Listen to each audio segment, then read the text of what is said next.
அனைவருக்கும் அடியேனின் வணக்கம். ஸ்ரீ ராமானுஜர் அவர்களின் வாழ்க்கை வரலாற்றின் தொடர்ச்சியை காணலாம். தன்னுடைய திருமாளிகையில் தங்கிய பெரிய நம்பிகளிடம் சீடராக இருந்த ராமானுஜர் தமிழ் வேதமாகிய திவ்ய பிரபந்தத்தை சந்தம் மாறாமல் பெரிய நம்பிகளிடம் கற்று வந்தார். தொடர்ந்து 6 மாதங்களாக ராமானுஜர் பெரிய நம்பிகளிடம் பாடம் கற்றார். ஒரு நாள் ராமானுஜர் வீட்டில் இல்லாத சமயம் பெரிய நம்பிகளும் வெளியில் சென்றிருந்தார்.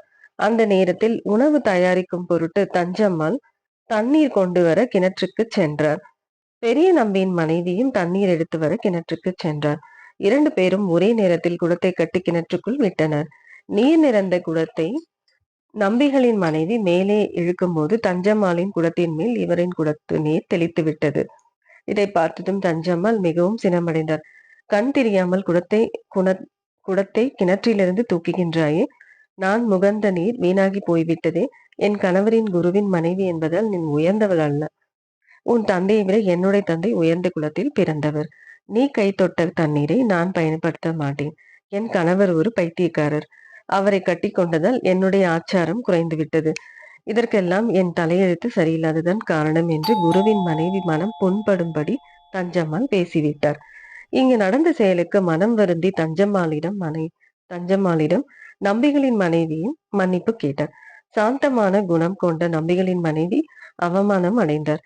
வீட்டில் சென்று குடத்தை வைத்துவிட்டு அழுது கொண்டிருந்தார். அப்போது பெரிய நம்பியும் வீட்டுக்கு வந்து விட்டார். அங்கு குருவின் மனைவி கிணற்றுக்கு அருகே நடந்தவற்றையெல்லாம் கூறி அழுதார். அதை கேட்ட நம்பிகள் மிகவும் மனம் வருந்தினார்.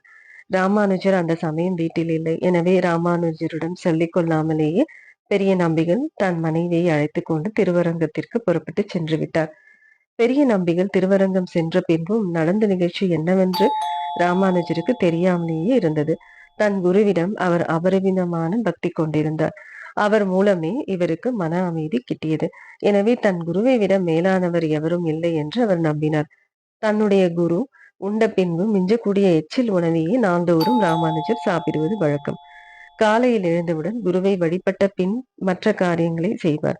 தான் குரு தங்கியிருந்த 6 மாதங்களுக்குள்ளாகவே 4000 திவ்ய பிரபந்தத்தை நன்கு கற்றி தேறியிருந்தார்.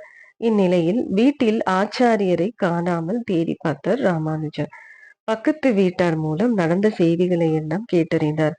எது நடக்கக்கூடாதோ அது நடந்து விட்டது என்று நடுநடுங்கி போனார். இதன் தொடர்ச்சியை அடுத்த பதிவில் காணலாம். இந்த பதிவு உங்களுக்கு பிடிச்சிருந்தா லைக் பண்ணுங்க, ஷேர் பண்ணுங்க, சப்ஸ்கிரைப் பண்ணுங்க. மீண்டும் சந்திப்போம். நன்றி, வணக்கம்.